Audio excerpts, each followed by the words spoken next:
Hello guys, எனக்கு பார்க்குறீங்க தானே, நாங்கள் ஃபைனலி வீட்டிலேருந்து 4 மணிக்கு கிளம்பிட்டோம். வீட்டிலேருந்து கிளம்பிட்டோம் தானே. பார்க்குறீங்க தானே, எங்கே வந்துக்கிறோம் தானே, புளியந்தோப்பு பிரியாணிக்காக வந்துக்கிறோம். ஆக்சுவலாக நான் சாப்பிட மாட்டேங்க, ஆனால் பசங்களும் கூட நான் வந்திருந்தாங்க. இப்போது ஃபஸ்ட்டு கடை பார்க்குறது புளியந்தோப்பில் பிரியாணி சென்டர் இருக்குது. இந்த கடையில் காலையில் கூட்டமாக இருக்குது. பசங்கள் இந்த கடை வேணாம் சொல்லியிருந்தாங்க. சரி, அடுத்த எங்கே போனோம் பார்க்குறீங்க தானே, நெக்ஸ்ட்டு கடைக்காக பிளானிங் போட்டிருந்தாங்க. நெக்ஸ்ட்டு கடை எங்கே பார்ப்பீங்க தானே, எங்கேருந்து நாங்களே கிளம்புனா அப்புறமா தெரிஞ்சது தானே, ரைட் சைட்லேயே ஒரு கடை இருக்குது.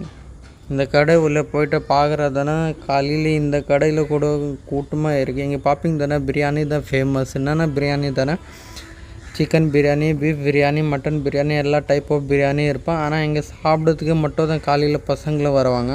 அது எத்தனை மணிக்கு பார்ப்பீங்க தானே, காலையில் 4 மணிலேருந்து எங்கே 7-8 மணி வரைக்கும் கூட்டம் இருப்பாங்க. இப்போது சார்மினார் பிரியாணி வந்துக்கிறோம். எங்கே கூட பார்க்குறீங்க தானே, சரியான கூட்டம் இருக்குது, உட்கார முடியாது. அந்த மாதிரி க்யூவில் நின்றுக்கிறோம் பசங்களாம். அப்புறம் இங்கே நின்னதானே கண்டிப்பாக 1/2 மேலே ஆகும் நமக்கு வாங்கிறதுக்கு.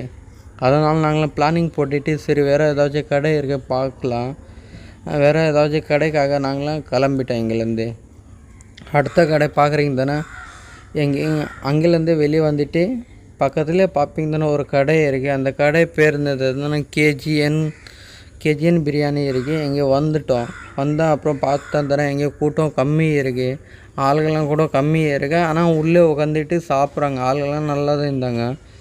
எங்கே பார்ப்பீங்க தானே, நாங்களே டிஸ்கஸ் பண்ணியிருந்தோங்க எந்த பிரியாணி வாங்கலைன்னு வாங்கினோம். போர்டில் வேறு வெளியே எழுதியிருந்தாங்க எந்த ப்ரைஸ் பிரியாணியோட. அப்புறமா உள்ளே போய்ட்டு பார்த்தாங்க தானே, சரியான கூட்டம் இருந்தாங்க.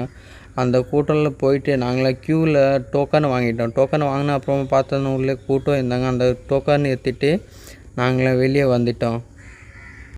ஆனால் யோசிச்சு பாருங்கள், காலையில் அவ்வளோ பேர் வராங்க தானே, எவ்வளோ டேஸ்ட்டாக இருப்போம் பிரியாணிங்களா. ஆனால் நான் சாப்பிட மாட்டேங்க, அது வேறு விஷயம். ஆனால் பாருங்கள் எவ்வளோ கூட்டம் இருக்குது. எல்லாம் சாப்பிட்றதுக்கே காலையில் 5-6 மணிலேருந்து 8 மணி வரைக்கும் வருவாங்க, அவ்வளோ ஏர்லி மார்னிங்கு. அப்புறம் நாங்களே இங்கேருந்து பார்த்தோம், சுற்றி எல்லாம் நல்லது இருந்தாங்க. இங்கேருந்து நாங்களே வெளியே வந்துட்டோம்.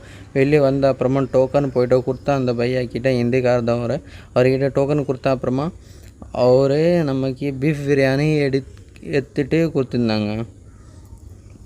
அப்புறம் எங்கேயோ வாங்கிட்டேன் பார்சல் வாங்கின அப்புறமா நாங்களே பசங்களும் இங்கே வந்துட்டு சிக்கன் பக்கோடா ஆர்டர் பண்ணியிருந்தாங்க. சிக்கன் பக்கோடா எப்படி பார்ப்பீங்கன்னா உடனே அவங்கள சூட் பண்ணிவிட்டு ஆயிலில் ஃப்ரை பண்ணிவிட்டு தருவாங்க. கடைசி ஃப்ரெண்டுகளை வாங்கிட்டு சாப்பிட்றாங்க. ஓகே கைஸ், வீடியோ பிடிச்சிக்கிறதுனா லைக், சப்ஸ்கிரைப், கமெண்ட் பண்ணுங்கள். அடுத்த வீடியோ உனக்காக எடுத்துகிட்டு வரோம். Thank you guys.